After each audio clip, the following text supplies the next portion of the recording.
So who really profits from the $2.5 billion that'll be spent on ads through this campaign? The biggest beneficiaries will be media conglomerates, which have been buying up more and more local TV stations. Take New Hampshire as an example. More than half of the stations that serve the state are owned by conglomerates.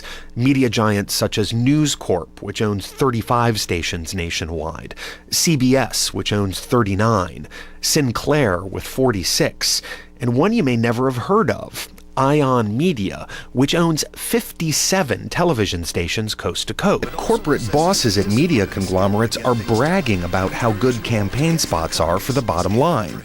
In its 2006 annual report, Hearst Argyle, for example, wrote, "We expect that our stations will benefit significantly in the 2008 election cycle."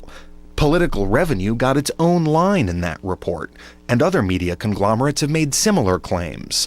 CBS President Les Moonves reportedly told investors last December, "We like the fact that there are a number of candidates with a lot of money behind them."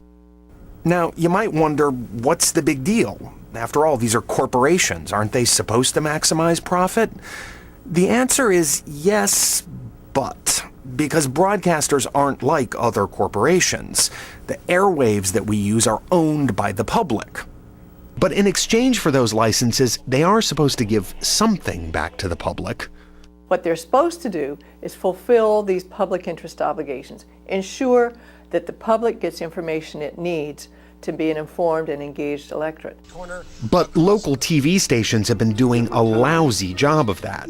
Nearly 2/3 of Americans say they get most of their news from local TV. Yet when scholars studied how local TV news covered the 2004 campaign, they found that the average political story was just 86 seconds long. That stations spent more time reporting on weather, sports, and crime than they did on politics, and that when they did report on campaigns, nearly half of all stories covered the horse race, who was ahead and who was behind. That kind of reporting dominated the conglomerates' newscasts in the run-up to the Iowa and New Hampshire votes this year. Broadcasters can get away with reaping huge profits from the public airwaves without giving back to the public because Washington has abandoned its obligation to hold stations accountable to the public interest. The failure is a failure of public policy. It's a failure at the Federal Communications Commission and a failure in Congress.